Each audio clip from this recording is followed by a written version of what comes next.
Добрий день, я вітаю всіх.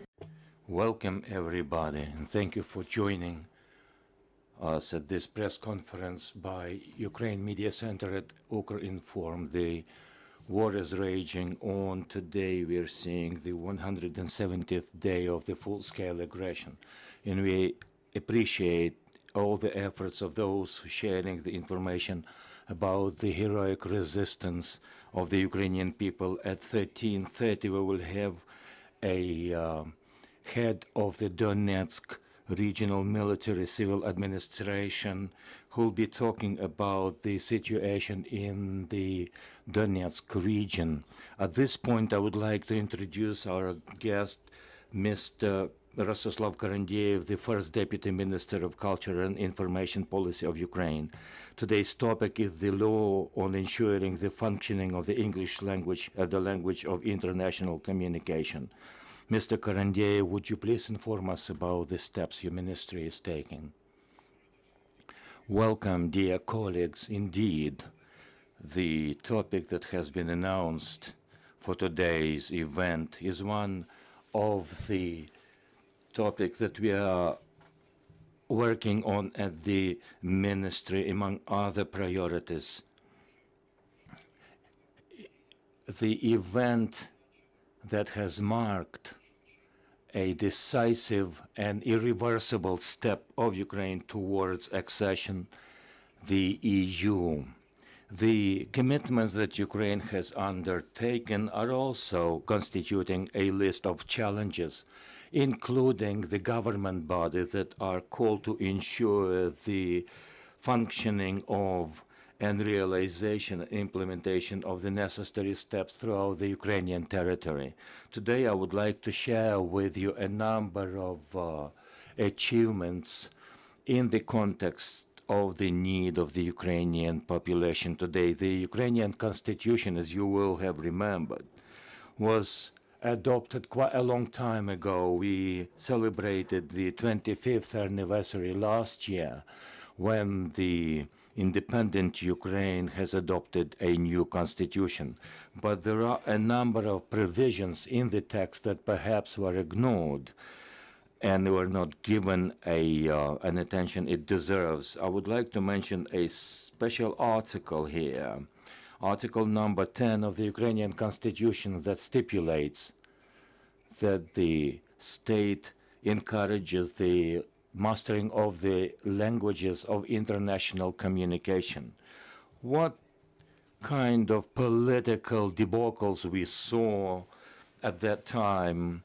You remember the fight between the national democratic forces, and there was a compromise achieved given the context of the post-Soviet realities. There was a consensus achieved. Today the situation is different, and we are called to read this article in accordance with the events taking place today, and perhaps what is more important, to read them in the context of the future. After the adoption of the Ukrainian constitution and the adoption accordingly of the Article 10, there's one reference to that concept, the language of international communication. And of course, it was mentioned that English language takes the precedence. Why is it that we are talking about English language per se? Not because Ukraine is taking strides towards EU membership to be part and parcel of the international process, but because the mastering and knowledge of the English language is very important. I will brief you on the situation in the world in light of the challenges that we are seeing today. In order to implement and meet the challenges and tasks that will help the Ukrainian society to master the English language and grant the English language a higher status, the Ministry of Culture and Information Policy, at the request by the Prime Minister, has started to work and develop a law called the Law on Ensuring the Functioning of the English Language as the Language of International Communication. That will grant English language, as I mentioned, a status within the Article 10 of the Ukrainian Constitution. The foreign practices show that in spite of the fact that in many countries today and in many constitutions around the world, there is a definition of state official languages. Of course, they're different, but the English tongue is enjoying a very high status. For example, the latest data on Eurobarometer, English is the most widespread language as a foreign language in 19 out of 25 EU member states. We are not taking on board Ireland or Great Britain, the latter which is not EU member as of now. English language is enjoying the status of official language in the 60 countries in the world. De facto, English is official language in a number of other countries. For example, of course, we know Bangladesh, Cyprus, and other countries of the empire, but English, United Arab Emirates, etc. English language is a native language for almost 400 million people in the world and one of the 6 official languages of the United Nations Organization. English, of course, is the diplomatic language, one of the official language of the EU, European Commission, European Council, and the European Association of Businesses and NATO. English, of course, is the language of the international conferences and sports. The English language opens up a vista into the scientific language. Over the world, we are registering 800 million users of English. Millions of web pages are in English. 80% of the scientific works in the world have been authored in the English language. More than 1.5 billion people in the world are learning English. That is to say, learned by the people who are not native speakers. English is, and studying of English has been defined as one of the areas in the EU. So this is a point that impacts the foreign policy of this Ukraine and also adopting Ukrainian legislation towards the European legislation. According to the EU, multi-language ability of a person is one of the assets of the EU. That also applies for the Ukrainians. When we are well versed in English, we will be a part and parcel of the EU activities. One of the challenges of the EU is for every person to be versed not only in one foreign language, but at least in 2 foreign languages. As for the 2021, the English Proficiency Index that reflects the knowledge of English around the world, Ukraine belongs to the countries with an average knowledge of the English and is sitting at 0.40 out of 121 countries. That seems to be not a bad result. But remembering the fact that this survey was voluntary and every resident was free to participate or not, and of course people are given to overestimating their language abilities. I will remember a funny story when a person who is applying for a job asked whether he or she knows English, and the answer is yeah. Now the employer says, that's not English, that's German. The applicant says, well, it seems that I know not only German, but English too. So the objective assessment of your own knowledge is something that we're not given to. So real assessments are much worse, and we should be aware of that. Ukraine, unfortunately, is separated by EU and the rest of the world by the language barrier. The status of the English language will be that step that will be called to resolve the issue. This is a strategic course of Ukraine in general towards accession to the EU. The legislation that we have drawn up provides for the use of the English as a language of international communication in some public areas. For example, this will be guided by the international communication. Of course, the bill also defined the goal. To achieve these, there will be a number of steps taken. That is to say, the legislation is a declaration that is likely to become a declaration of the Ukrainian state towards the status of the English language and our vision for the future. But it is clear that a lot has to be done to achieve this. And this will be included in the operational plans by the ministry, etc. There are very fixed correlations between knowledge of English and the well-being of society, the ratio of GDP and other economic assessments and data. That seems to be self-evident, but when our work is beefed up by the economic research, then we know that some innovations have to be implemented. English language is one of those indices that will promote the market capability, promote international trade, and will also encompass the possibilities for every member of the Ukrainian public.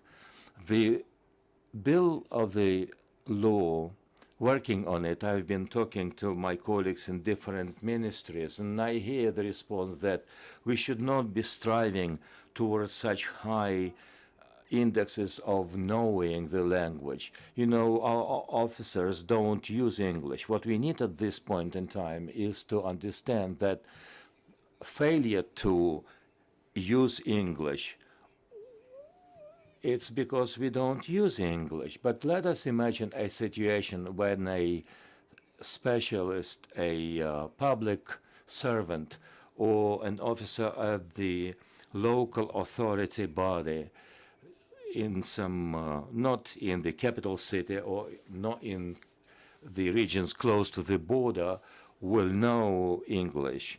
That, we all understand, will promote his capabilities, abilities, and we are sure that this will also impact the decision-making process. We are now setting up intergovernmental body to agree different interests of the different stakeholders. We know it comes down to education, but the issue of usage is also interesting and important. Some things must be clearly defined in the laws and bylaws. We now have a draft legislation. I have it here available, but we are also understanding that the law in itself is not an official tool towards implementing specific things. That's why we are developing changes and amendments to other bylaws of Ukraine, including the law on the Ukrainian language as a state language. This is a very important point. I would like to emphasize that not a single provision in the law on the English language as a language of international communication, not a single provision cannot and will not target the narrowing of the space of the application of the Ukrainian language. Apart from the law on the application of the Ukrainian language, we believe a number of changes will be introduced into the laws on education, the law on public service. In an ideal world, we hope that will be implemented in the future, but we believe that every public servant will be efficient in English. The law enforcement officers that are dealing with the contacts with their colleagues abroad, of course, is very important, including the communications with the stateless persons. It can also be a point that when we talk about this public service, when you are addressed by foreigners in English, you're supposed to answer in English. In a year's time, and we look at the things in a cold light of day, it is not possible. We think there must be some time allocated for the level of mastering of the English language. Perhaps it'll take generations. We are aware of the international expertise. Sweden, for example, their language and law is called Scholar, and it provides that the English language is a compulsory language of education, and it was passed back in 1962. Well, you will understand that it was passed 6 decades ago, which meant that they had to prepare English language teachers, and the changes were initiated into the curricula. So Sweden doesn't have any language barriers in their communication with the world. Given that, Sweden is now sitting at point 12 in the assessments of the knowledge of the English language compared to those countries where English is not a native language, and that list is at the top of that list is the Netherlands. So we understand this is a complex process, remembering the lack of high qualified teachers. I was asking my colleagues at the Ministry of Education, asking them, how do you think we should increase the state order for the training of the English language teachers? The answer was, of course, the needs will grow as for the number of English language teachers. Perhaps there are a lot of schools where English was not the only foreign language study. I personally finished a secondary school where the one and the only foreign language was German. So I had a number of difficulties in adopting to the requirements for a public servant, so I had to take up studying English. You will know that in many educational establishments, apart from English, we also provide education in Spanish, German, and French. Of course, the area of application of English in the secondary schools is much bigger as compared to other foreign language. But going back to my conversation with the colleagues from the Ministry of Education, it's not the point that we don't have enough students at the pedagogical institutes or universities studying foreign or English language. The point is that upon graduation, they don't go to schools to teach. Now, the main point here is that we are spending a lot of money to prepare and train English language specialists, and the challenge is to get them to work in the schools, in the universities, for this law that we are discussing to be implemented. The changes, we think, will also bring changes in the laws, including the law on police of Ukraine. That provision will be included in that law as well. Apart from other commitments, there will be a point on knowledge of the English language. The law on, for example, foreign currency will also include point of language use. For example, a point will be made that an transaction that is done in the English language does not necessarily have to be translated into the Ukrainian, the state language. So we will have a situation where we will have parallel functioning of English and or Ukrainian. That is to say, there will be no problems for our public servants who are well versed in the English language. Another point in this area is the following. What will be the status of the Ukrainian language? As I mentioned, we don't foresee or insist on the narrowing of the application of the Ukrainian language.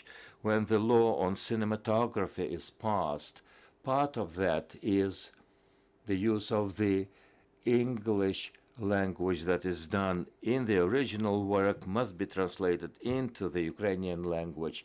This is the point where the market regulatory mechanisms will dictate if there is a need in the public to watch the movie in the original language, to appreciate the original and the culture of the movie.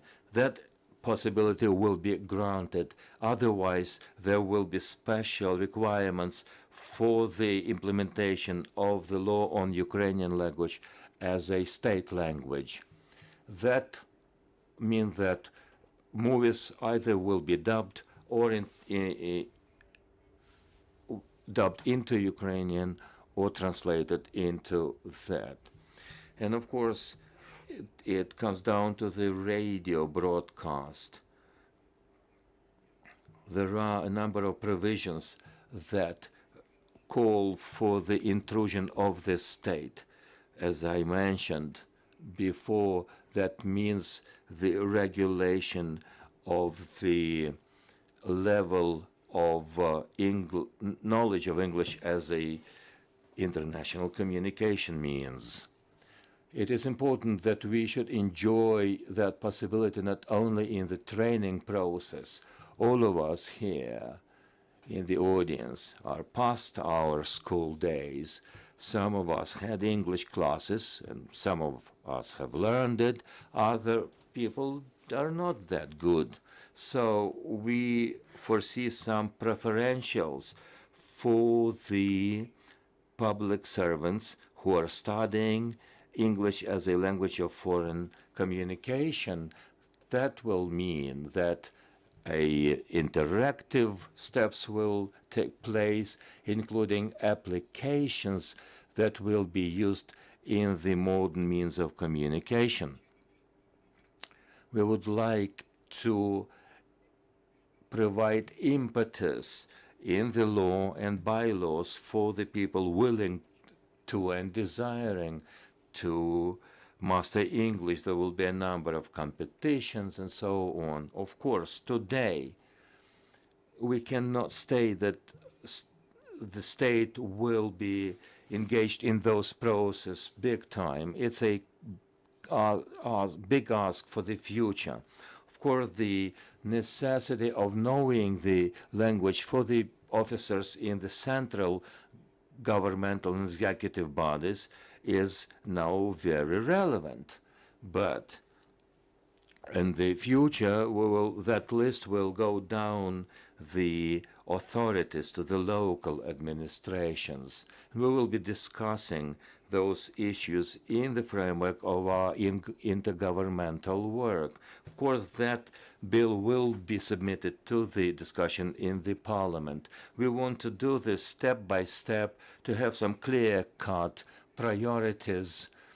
First will be granted to those people who are communicating with the foreigners, and later on, perhaps not in 1 year's time or 2 years' time, say in a decade, the task will be for all public servants will be efficient in English. The main thing is to see clearly our goal, and then the practical steps will dictate how we will engage in that process, what kind of international aid we will need, and how much enthusiasm of the members of the public that will require.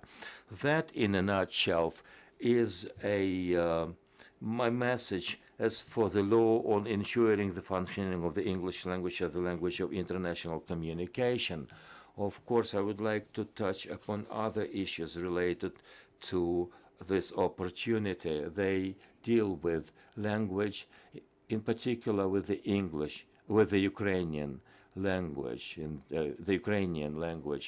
the cultural product that is produced in Ukrainian, including the books. There is information available now that the aggressor in the temporarily occupied territories wants to get rid of all the Ukrainian language books and throw them out of all the libraries in the temporarily occupied territories. Russia has always used the language issue as a weapon to take advantage of the controversies in the countries that they are interested in occupying and intruding culturally and invading culturally and impose culture, their culture and Russian language. Ukraine was, is, and will be fighting for the right to use the Ukrainian language as part of our identity and as a guarantee and a warranty to the functioning of the Ukrainian state. According to our data, as of now, more than 100 libraries have been destroyed in the occupied territories, and 221 were damaged, most of them in the Donetsk region, in the Kiev region, in Kharkiv region. There have been 9 libraries destroyed. As for the cultural infrastructure, damaged have been 846 facilities of the cultural infrastructure. That is without the monuments. As of the late July, the number of facilities of cultural infrastructure, the number has grown 5-fold as compared to the beginning of the invasion. So what we see here is Russia has the task of obliterating the Ukrainian culture as part of the Ukrainian society's functioning. I would also like to share with you our research guided by the National Library named after Yaroslav Mudry. That's not only a library per se, it's a powerful research and scholarly center. They have conducted a research on a number of books used by potential readers in different libraries. Because of the full-scale aggression of the Russian Federation, as of June 2022, 100 libraries have lost a lion's share of their reserves, and a number of libraries have completely lost their book reserves, either as a result of shelling or fire. So here the Ukrainian authorities and the local authorities see a number of challenges for the Ukrainian public to meet the need of the Ukrainian language information. We would like to resolve this situation. Of course, it cannot be done in the blink of the eye, but we are working on the project called the National Digital Library, a new version of the Ukrainian law on libraries. It includes one of the toolkits as a digital literature to be available for the readers. We are also aware that such a format as a digital book is up to date, it's useful, it is important, it's user-friendly. We are also seeing the challenge of digitizing the books that are of cultural value or that are under the threat of being lost. We pray to God that these books should be preserved for the next generations in the digitized formats and forms. We are also aware that the need of the Ukrainian public for the Ukrainian book is not limited to the Ukrainian territory. A lot of Ukrainians were forced to flee the war to live in other foreign countries. That's why we have initiated something that is now taking place and is stepping up. The program called Books for Those Living Abroad. The target audience for this project are Ukrainians living abroad, especially children. This initiative has been supported by Olena Siporska, the First Lady of Ukraine, and such a patronage allowed us to successfully implement this kind of work. 160,000 copies of book have been published, and thus we are trying to supply and to address those communities, large or small Ukrainian societies that are using these books right now in the educational process or just for their social and cultural needs. We are thankful to our partners that have helped us on this road, and they are printing Ukrainian language books with their own resources, including Polish friends, and I would like to highlight the Education for Democracy initiative, other publishing houses, the Polish Book Institute, but our traditional friends, apart from the Polish friends, include our colleagues from Lithuania and Germany, the German Society of Book Retailers. We see the perspective of buying these books in Ukraine and sending them abroad. This is a complex project because the paper is expensive and is becoming more and more expensive because we see this shortage of paper throughout the world. This is where we have to focus on other formats of books. For example, audiobooks. This is an important project. We have been doing this at the request of the Ukrainian Publishing Association, and we are glad that there are a number of public organizations and societies that are actively engaged in these projects. And of course, they are doing this at the call of the heart. The last point that I would like to share with you is that the Ukrainian language today has acquired a more broad area of application throughout the world.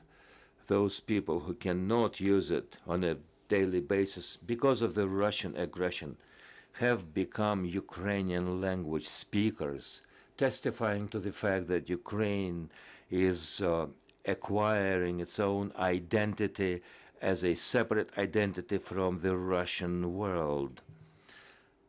Given that, the ministry, as I think every Ukrainian, welcomes all the initiatives for the Ukrainian language to be widespread.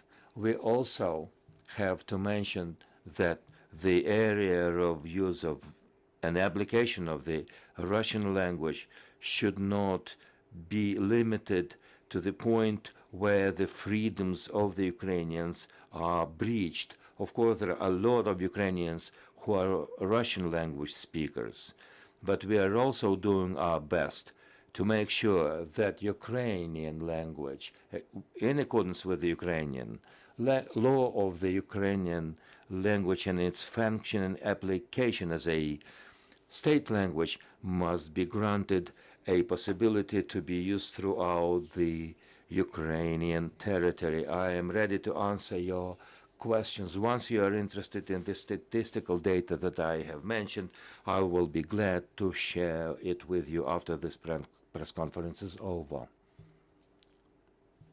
Дякую, Ростиславе. Thank you, Mr. Deputy Minister.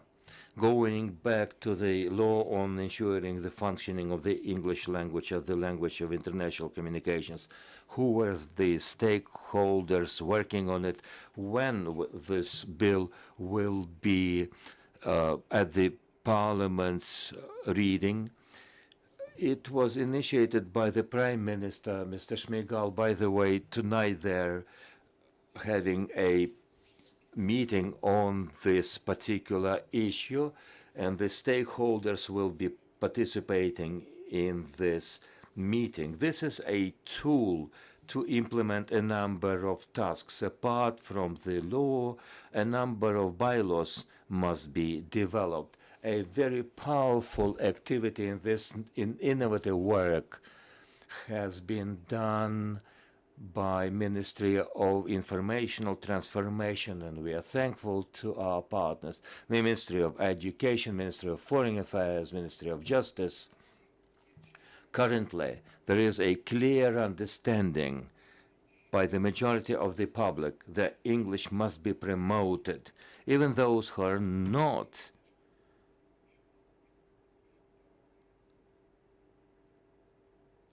well versed in the English language, they know how important this is. This is a part of the public awareness, and hopefully we will submit this bylaw for the consideration at the Parliament. Every misgivings about the law, that once the law has come into force, there will be a requirement for the English language to be used everywhere in the official documents. We know that public servants must know English. This law will regulate the level of knowledge, how that level of knowledge will be tested. Part of that, those requirements will be written by the Cabinet of Ministers. You will remember we made an attempt to prioritize the English language back in 2016. 2016, you will remember, was declared as an official year of the English language. The project did not get evolved. This time around, we think we will come up with a project that will be implemented. Tkachuk Svetlana at the Ukrinform agency. I have a number of questions to you, and I will go one by one. The first question has to do with what you have already answered in part. In 2015 and 16, a number of steps were foreseen. How has the state reacted to this failure to institutionalize the English language in our public life? A number of English language foreign language schools is growing. The space is not that fast, but the dynamics is positive. The attention that the state pays to studying English in the secondary schools, meaning that a number of schools growing where the kids start to learn English from grade 1. At the same time, all these possibilities are open to those willing to master English for their own purposes, to increase their competencies, for the people who are aware that they will increase their efficiency in the job market.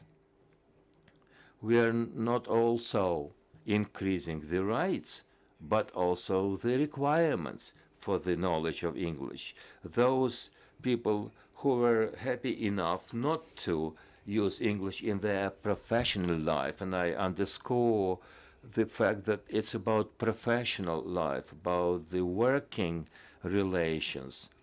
There were people who have been doing all right without knowing English, and they were quite proficient in their activities. But we know that spreading of the use of the resources available in the English language, this will impact your efficiency as a professional. And of course, there are situations when we are called to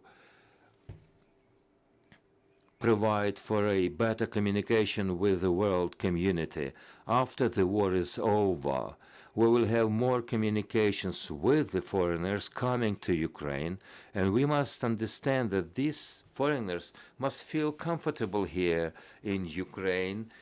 They must be happy to come to Ukraine, invest money, make money here, and be well impressed by the Ukrainians. It's part of the cultural diplomacy, not abroad, but within Ukrainian cultural space. When you're talking to your counter-agent or when you are talking to your Ukrainian partners, they want to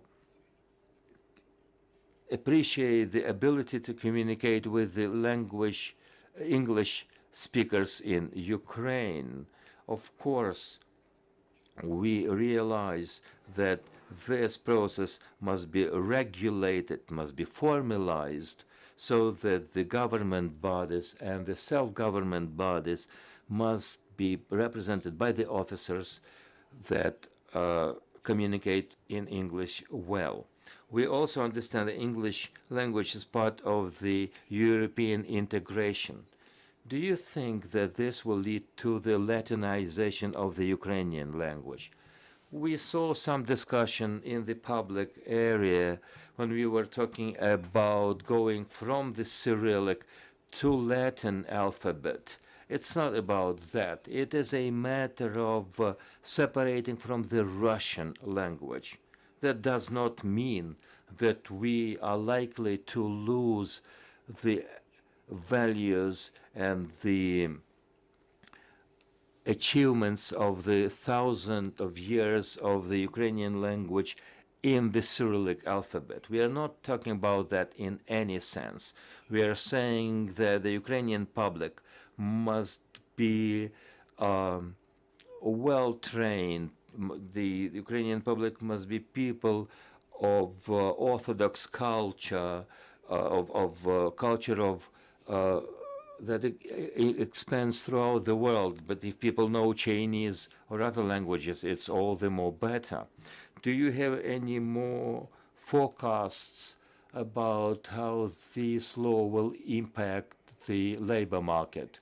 This is a very subjective point. It's not easy to analyze. We are taking aboard the foreign expertise. We are taking advantage of the practices and research done abroad. We have statistical data, and as I mentioned, that the level of being, the level of GDP, the income level is directly in a direct relation with the knowledge of the English language in the society. Thank you. Let me remind you that this press conference has been hosted by Rostyslav Karandieiev, the first Deputy Minister of Culture and Information Policy of Ukraine. The next press conference will take place at 13:30. We'll be talking about the situation in the Donetsk